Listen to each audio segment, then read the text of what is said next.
I'm here with Alex Schadenberg of Euthanasia Prevention Coalition, and we've spoken before, and I've just been so impressed with your commitment to work about educating people and also being very active about the issue of euthanasia.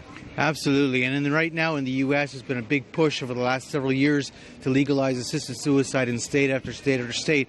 And we've been very successful in holding back the tide, and the tide just keeps coming. So, one of my messages to the people listening right now is they have to be aware that assisted suicide is an issue we have to get involved in to stop, because this is coming at us and it's a threat to our lives when we're very vulnerable. And I want to clarify something. Assisted suicide then is when a physician would prescribe lethal drugs to someone at the lowest time of their life. People consider assisted suicide when they feel their life has no purpose or value, or when they're going through a difficult time. They become emotionally distraught and they feel they have no other choice. And then the doctor says, well, we can do assisted suicide. We can give you these drugs and you can die by assisted suicide. This is an abandonment of people who are vulnerable at the time of their life. Last year there was about 20 states that had assisted suicide bills that were debated, and we sadly lost in Hawaii. So that's very sad that happened. But we won in all those other states, but you lose in Hawaii, which is terrible, because now people in Hawaii will be prescribed lethal drugs in that way. Well, talk to us a little bit about the euthanasia issue in general. Yes. It's difficult enough on the abortion issue to get, the polarity, the polarization. But with euthanasia, it almost seems like it's sliding in under some radar. Is that an accurate description of what your struggle is? Well, that's incredibly accurate. In fact, the assisted suicide lobby is trying to redefine medical treatment to include assisted suicide, and that's their big goal right now. They've changed their language, they've changed their tactics, and they come out with this new plan to make assisted suicide part of palliative care, which is a crazy idea. But, palliative care is about caring for someone as they're dying, to make sure that they're cared for, that they're comfortable, that they don't have a hastened death, and they're pushing a hastened death into that. So this is where we're going. And in fact, even the recent bill that just was released in Delaware, the state of Delaware, the assisted suicide bill, is going to be debated soon, defines assisted suicide as palliative care, which is a crazy thing. But nonetheless, this is where they're going. They're making it creepy, and they want confusion. They want you to be confused about this. They want you to think that, this is just another end-of-life situation, and, these people are dying anyway. No, they're not necessarily dying anyway. These are people who are needing good help, good support, and usually this is an existential or a psychological issue connected to it. These people are going through difficult times in their life, and they're emotionally distraught by their situation.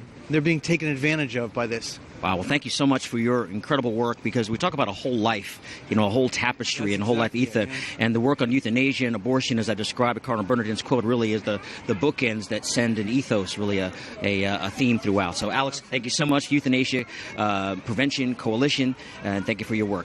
Teresa Tomeo has a guest with her outside on the streets of Washington, D.C. Teresa, let's go to you. Hey, Catherine, you were talking to Stephanie from Canada, and we have some other brother and sister Canadians with me. We have Jeff Gunnarsson from the Coalition for Campaign Life Coalition, and then Josie Ludke, the students from Canada. She's representing pro-life students. Now, what's so important about what you just mentioned in terms of the marches all over the world, all over the United States and Canada, and Jeff and I were talking while you were doing that interview and showing that wonderful piece, that this is really a representation of how abortion affects all of us. It's not, even though we're here marking 46 years of abortion because of Roe v. Wade and Doe v. Bolton in the Supreme Court, it's spread around the world, unfortunately. Yeah, that's for sure, and we're marking 50 years in Canada this May at our March for Life.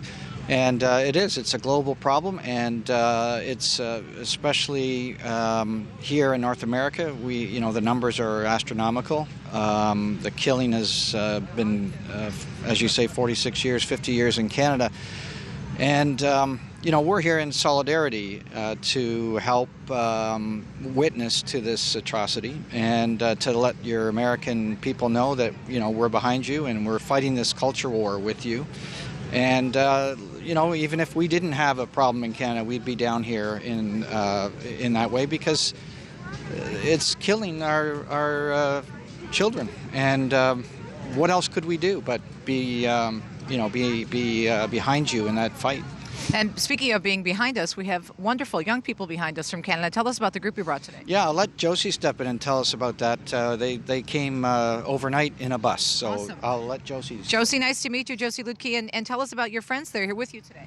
So we have representatives from all over Ontario here. Some of them are students, some of them took time off of work to be here, and we're just doing that because we want to support our pro-life neighbors to the south. We are involved in all sorts of different pro-life work, some on campus, some off campus, but this is a great experience to be able to see such a huge March for Life in comparison to our own. This is your first time here? Third time. Third time. So your impressions in terms of coming back each year? It is so great that you have the support of your administration. Obviously, we don't in Canada, so it's really nice to just see the hope on the faces of the Americans here. Oh, we're glad you're here. Thanks for coming, you guys. Go Canada! Oh, Canada! Woo! And I live in the Archdiocese of Detroit, which, of course, is right across the river from Windsor, so it's kind of like a suburb. And so we have lots of great events together with pro-lifers in Canada and the Catholic Church there. Any final words for your American brothers and sisters of encouragement to keep the fight going? Yeah, it's. I was speaking with one of your friends out here earlier as well about that, and the fact is that we're not going to stop this with human intellect or human effort. We're in this for God, and God will ultimately end the battle. But we have to go. We have to do our part. We have to go through the motions of and try to bring it back to some kind of sanity. And so, we're called to fight it and correct the error.